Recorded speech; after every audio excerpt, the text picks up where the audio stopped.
직장인 커뮤니케이션 과정 오늘 여섯 번째 시간이에요. 오늘은 지난 시간에 배웠던 구조화를 좀 예시를 통해서 좀 본격적으로 배워보려고 해요. 회사에서 바로 쓰는 유용한 커뮤니케이션 구조화 틀인데 배워두시면 정말로 많은 도움이 될 겁니다. 이 틀들이 머릿속에 있는 사람과 없는 사람은 이 이야기를 정리하는 거에 있어서 완전히 다를 거예요. 자, 먼저 한번 몸풀기로 우리가 한번 그래프를 읽어보는 걸 한번 해보죠. 자, 여러분들 제가 지금 드리는 이 말을 잘 듣고 그래프를 한번 머릿속에 떠올려 보세요. 제가 지금 보여드리는 그래프는 연간 영화 시청과 독서량에 대한 그래프입니다. 그래서 2014년부터 2018년까지의 제 영화 시청과 독서량을 좀 보여드리고 있는데요. 이 세로축은 0건부터 40건까지 편수와 독서량 수고요. 가로축은 2014년부터 2018년까지 연도로 되어 있습니다. 제가 본 영화는 2016년을 제외하고 25편에서 33편까지 계속 꾸준히 증가하고 있는 추세고요.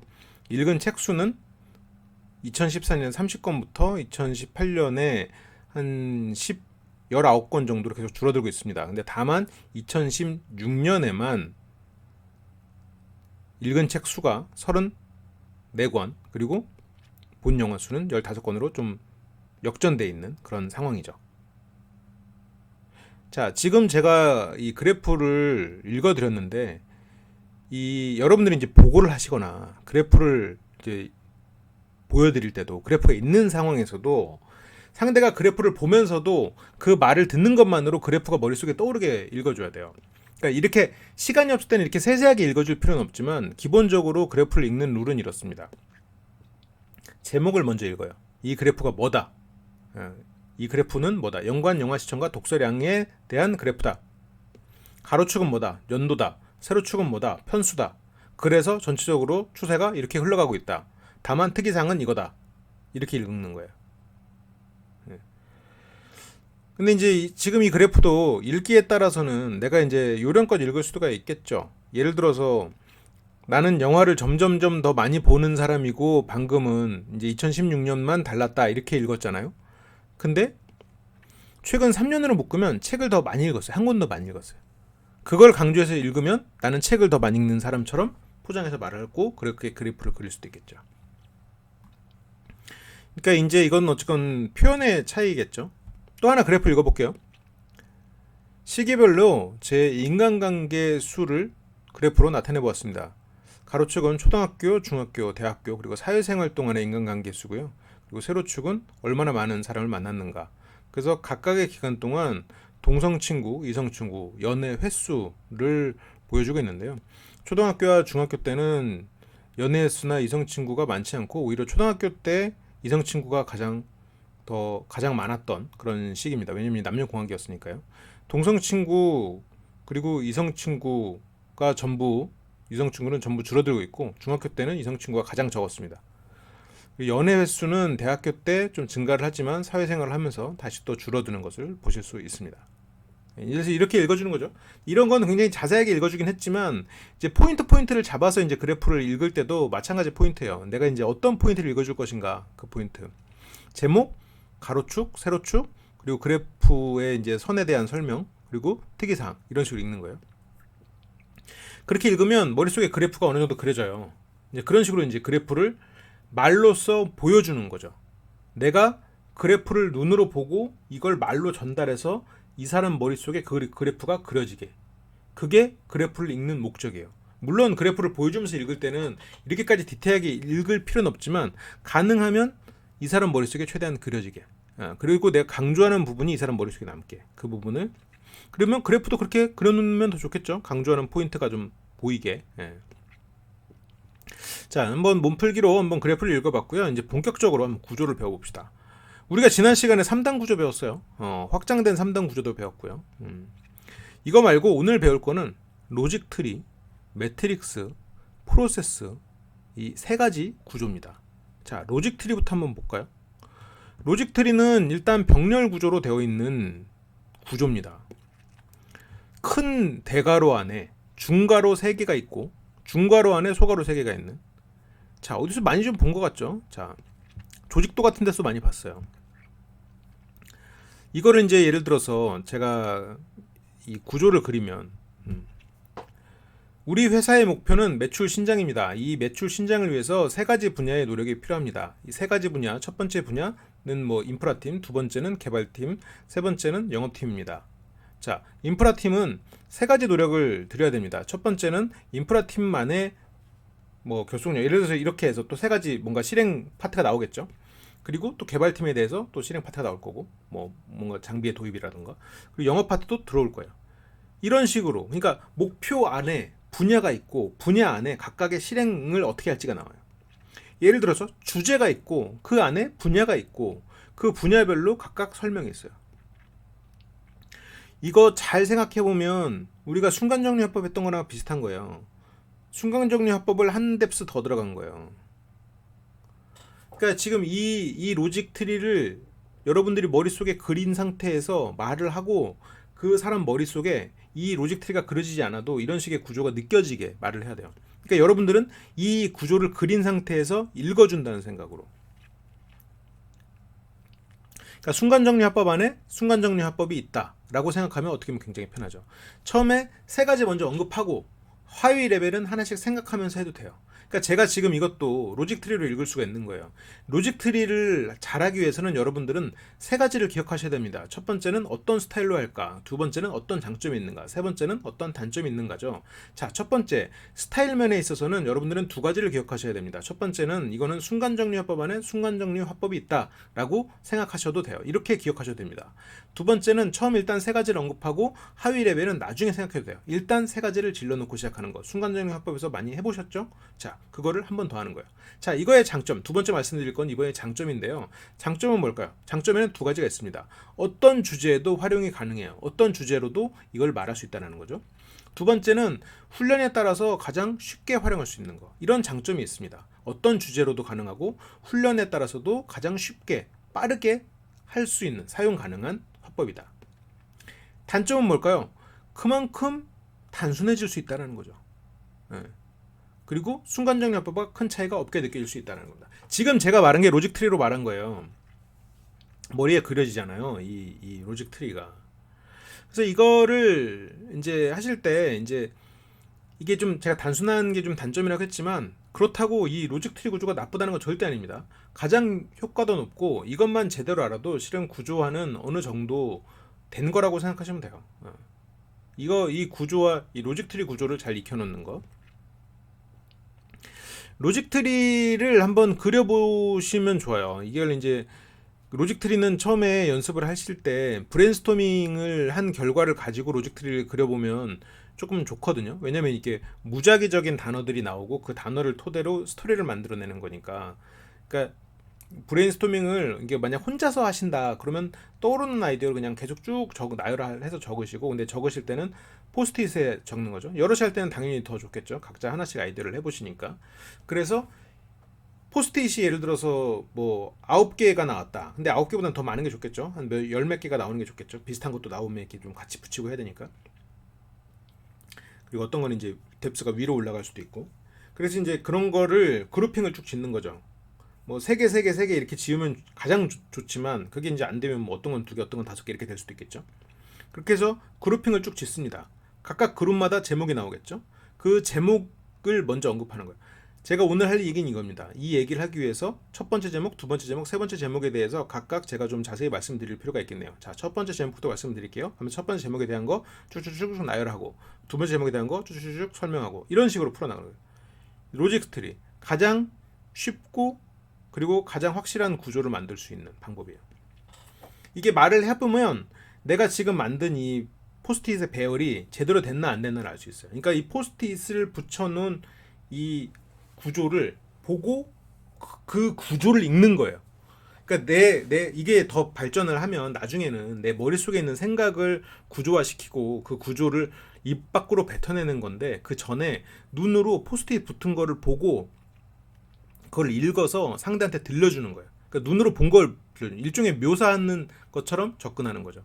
나중에는 생각을 묘사하는 거가 바로 이 구조화 기술이 되는 거예요. 그래서 이제 이렇게 이제 포스트잇으로 한번 해보시고, 그다음에 이제 훈련은 이제 나중에 이제 여럿이서 만약 훈련이 가능한 상황이다. 그러면 내가 이제 먼저 상대 안 보이게 먼저 도식을 그려요. 로직 드릴을. 그래서 그걸 보고 이제 얘기를 연습을 한 다음에 상대한테 얘기를 해줘요. 상대가 그 얘기를 들으면서 상대가 어떤 구조로 말했는지 그 도식을 그리는 거예요. 그래서 서로 도식을 비교해 보는 거죠. 같으면 잘한 거죠. 그래서 이런 훈련을 하면 이 생각을 구조화시키는데 굉장히 도움이 됩니다. 말 그대로 이제 구조화된 생각을 말로써 그냥 읽는 거니까 그런 식으로 이제 한번 해보시고, 자, 그러면 두 번째 구조로 한번 넘어가 볼게요. 두 번째 구조는 매트릭스예요. 이 매트릭스가 상당히 좀 흥미로운 표인데, 제가 이 매트릭스도 실은 읽는 거 앞에서 보여드렸어요. 어디서? 말하기 유형에서. 말하기 유형에서 제가 어떻게 말씀드렸죠? 말하기 유형은 두 가지로 구분됩니다. 첫 번째는 이 사람이 주도적인지 아니면은 좀 경청을 잘하는, 이렇게 좀 남을 모방하는 것을 편하게 생각하는 사람인지 그걸로 나누고요. 두 번째 기준은 이 사람이 감성적인지 아니면 논리적인지, 이런 부분, 이성적인지로 나눕니다. 그래서 각각 뭐 이성적이면서 주도적인 이 사람은 컨설턴트형이고, 그래서 컨설턴트형은 이러이러합니다. 자, 지금 제가 어떻게 했죠? 먼저 두 가지 축을 먼저 설명했어요. 그래서 여기서는 뭐 A, B, 1, 2 이렇게 나누는데, 세로축이 뭐다, 가로축이 뭐다. 가로 먼저 해도 되죠. 뭐 그건 상관없어요. 축을 설명해요. 그러면 그 축을 나누면 네 가지가 나오죠. 그러면 각각 한 칸이 뭘 의미한다라는 걸 얘기할 수 있어요. 근데 이게 매트릭스가 로직 트리보다 상당히 어려운 조건들이 몇 가지가 있는 게, 매트릭스 구조는 기본적으로 내가 그 얘기하려고 하는 것에 대해서 굉장히 잘 알고 있어야 됩니다. 그래서 이게 내가 잘 알고 있음으로써 이걸 통해서 풀어나갈 수 있는 방향이 또 여러 가지가 생겨요. 예를 들어서 내가 이제 그렇게 이제 표를 그려줬잖아요. 말하기 유형은 이런 겁니다. 그래서 지금 나는 이성적이면서 그리고 주도적인 사람이기 때문에 굉장히 극단적인 컨설턴트형입니다. 지금 여러분들은 아마도 지금 이런 위치에 있을 겁니다. 예를 들어서 지금 시장 상황을 이렇게 표현할 수도 있겠죠. 지금 우리 회사가 지금 포함된 이런 식품군 영역에는 그런 두 가지로 우리가 생각해 볼 수가 있겠습니다. 이런 고가형 제품과 이런 저가형 제품, 그리고 이렇게 뭘로 나누면 좋을까요? 이렇게 식자재 쪽과 완제품 요리 쪽, 이렇게 나눌 수가 있습니다. 우리는 지금 고가형의 식자재를 납품하는 그런 업체입니다. 여기에 예를 들어서 그렇게 매트릭스 안에다가 우리가 어디 위치하는지 점을 찍어버릴 수가 있다는 거죠. 사람들 머릿속에. 그렇게 구분을 짓고 각각의 지금 시장 상황을 표현한 다음에 우리는 지금 여기 있습니다. 이 구조가 가능하다는 거예요. 그래서 이거를 이제 몇 가지 이제 여러분들이 한번 훈련을 해보시면서 다양한 이걸 해봐야 되는데, 이제 그 중요한 것 중에 하나는 이 매트릭스가 각 기준이 일단 명확히 구분이 돼야 돼요. 예를 들어서 뭐 그냥 이 세로축은 외모에 대한 겁니다. 위쪽 외모는 잘생긴 사람, 아래쪽 외모는 좀 뭐 무섭게 생긴 사람. 이건 안 된다는 거죠. 그러니까 잘생긴 사람과 무섭게 생긴 사람은 반대가 아닌 거예요. 잘생기면서 무서울 수도 있잖아요. 그런 건 안 되는 거예요. 그런 기준은. 잘생긴 사람, 못생긴 사람, 이것도 조금 모호해요. 기준이 좀 애매하죠. 사람마다 다른 걸 고를 수도 있고. 뭐 어느 정도 약간 예외는 있을 수 있겠죠. 이제 서로 이제 허용한다면 뭐 잘생겼다, 못생겼다 정도는 구분을 할 수가 있을 테니까. 뭐 근데 이제 예를 들어 그런 것들, 근데 이제 기준이 명확해야겠죠. 어느 정도는. 그리고 이걸 구분을 했을 때 모든 게 다 여기로 들어가야 돼요. 그게 무슨 말이냐면 성별이다. 그럼 남녀가 돼요. 근데 여기에서 초등학생, 고등학생 이렇게 나누면 중학생은, 성인은 다 빠져버리잖아요. 우리가 이제 아예 그 사람들을 고려하지 않겠다 이러면 상관이 없는데, 여기서 항목이 빠지면 안 돼요.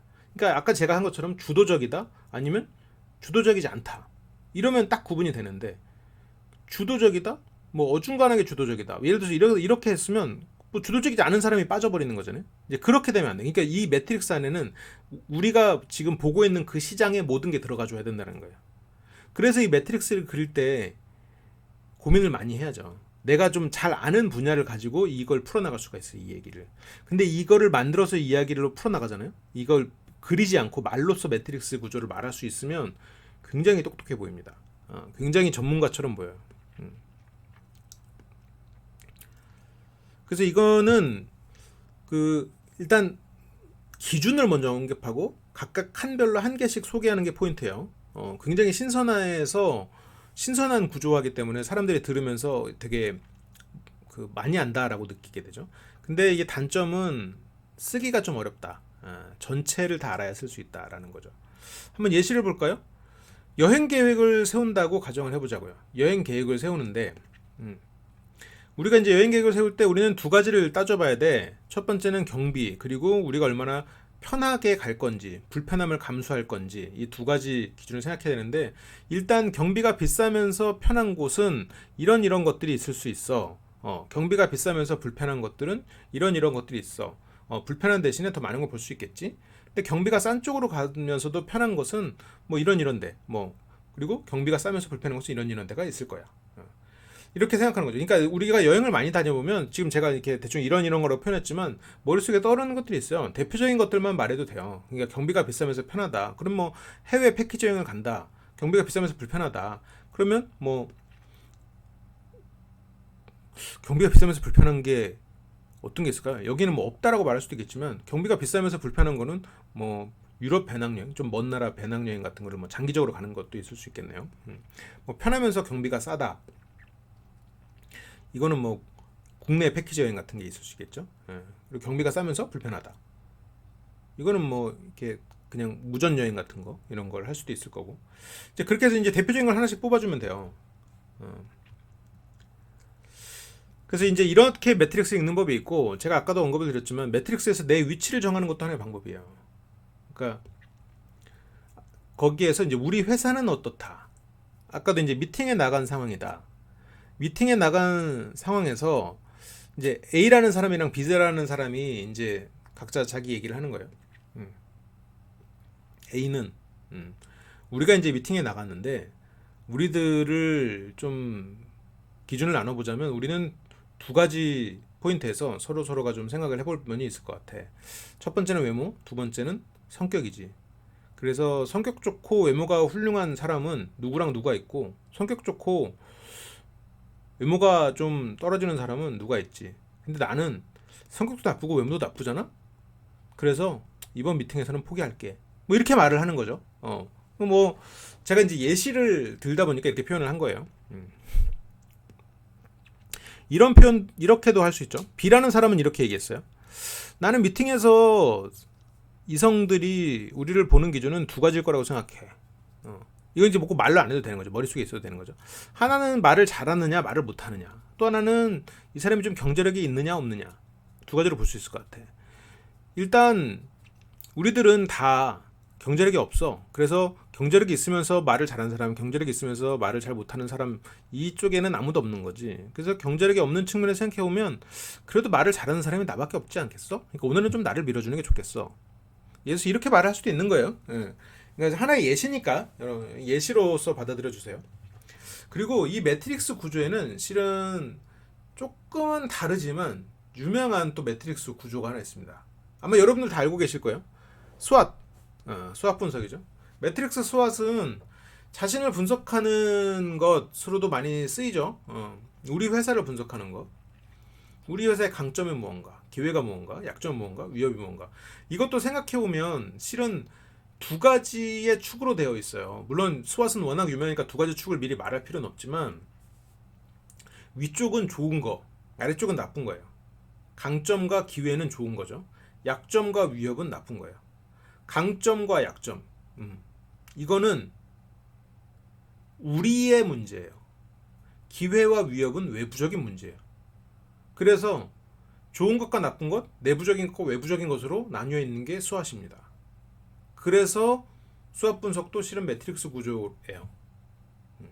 매트릭스 구조를 토대로 볼 수 있는 거죠. 그래서 이걸 만약 매트릭스 구조를 읽듯이 읽는다 그러면 저는 우리에게 좋은 면과 나쁜 면 두 가지를 다 분석을 해왔습니다.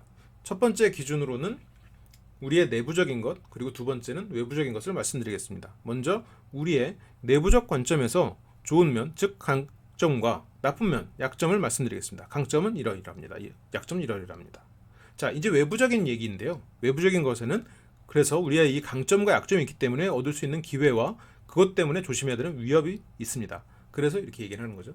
물론 이제 스왓은 이 네 칸을 채우는 게 전부는 아니에요. 우리가 강점으로 어떻게 기회를 얻을 것이냐, 강점으로 어떻게 위협을 벗어날 것이냐, 뭐 그런 것들. 우리 약점이 있기 때문에 어떻게 기회를 놓치지 않도록 조심해야 되는가, 약점과 위협 이런 것들 이제 조합해서 얘기가 나와주는 게 원래 스왓에서 중요한 거죠. 이제 그런 부분들을 좀 기억을 하시면서 같이 읽으시면 좋겠죠. 자, 좋아요. 그러면 이제 마지막으로 이제 프로세스 구조입니다. 실은 프로세스 구조는 굉장히 심플해요. 어떻게 보면 이게 로직 트리보다 더 심플한데, 그래 심플하기 때문에 좀 유명한 구조들을 쓰는 게 좋아요. 프로세스는 뭐냐? 1 다음에 2, 2 다음에 3, 3 다음에 4 이렇게 흘러가는 거예요.